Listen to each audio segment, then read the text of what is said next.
Hi, I'm Royston and welcome to this week's Bitesize series, my key weekly series where I share one key idea for how you can be more successful both from a personal and a professional perspective. I'm in Harrods at the moment, just about to run a session, and I just want to take a moment to share with you a key concept that's linked into this week's title about how many days left. And where this came from was I was running a Living Your Future program earlier this week with one of our clients.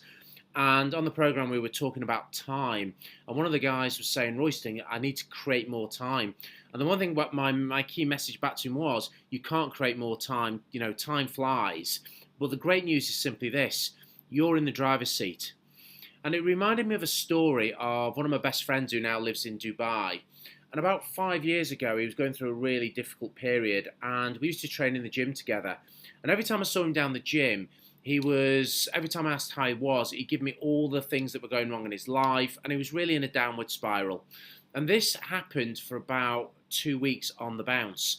And there's one session where I thought, you know what, I've got to do something differently, particularly with what I do about how you can really transform your mindset and your psyche and set yourself up for success. I needed to disrupt his thinking. So we trained in the gym together, and afterwards I said, Mike, let's go for a beer.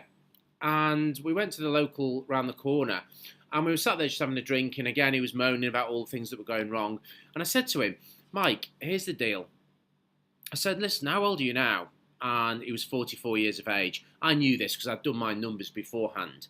And I said to him, do you realise that the average life expectancy in the UK now is 81.6 years?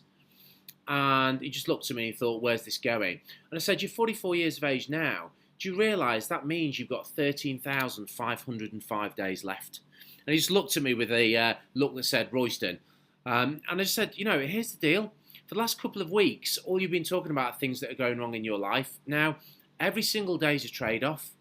And when you think about it, 13,505 days, that's not a lot of time. So every day is a trade-off. Here's my question for you. At the moment, it strikes me that you're not happy with what you're doing in your life. So either do one of two things. Either change what you're doing or change how you're thinking about what you're doing.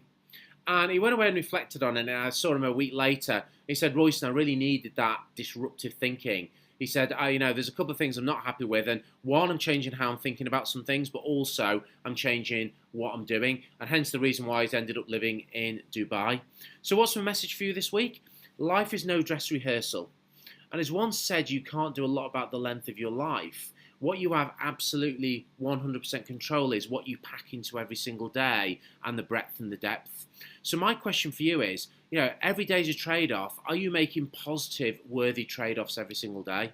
Our time is finite. It's about making sure you're focused on the things you really enjoy doing, the things that you're passionate about, both from a personal and professional perspective, and you don't live a life of regrets, that you truly are living out your dreams and you are living your vision of what it is that you want to achieve from both a personal and a professional perspective. So, as always with the Bitesize series, simple, powerful concept ideas that you'll instantly be able to take away and apply. Go away and think about if it was 81.6, how many days have you got left? Not to depress you, but only to impress upon you what a difference a day makes, and making sure that every day is a trade-off, is a positive trade-off that you're doing. So from me, as always, with the Bitesize series, until next time, goodbye for now.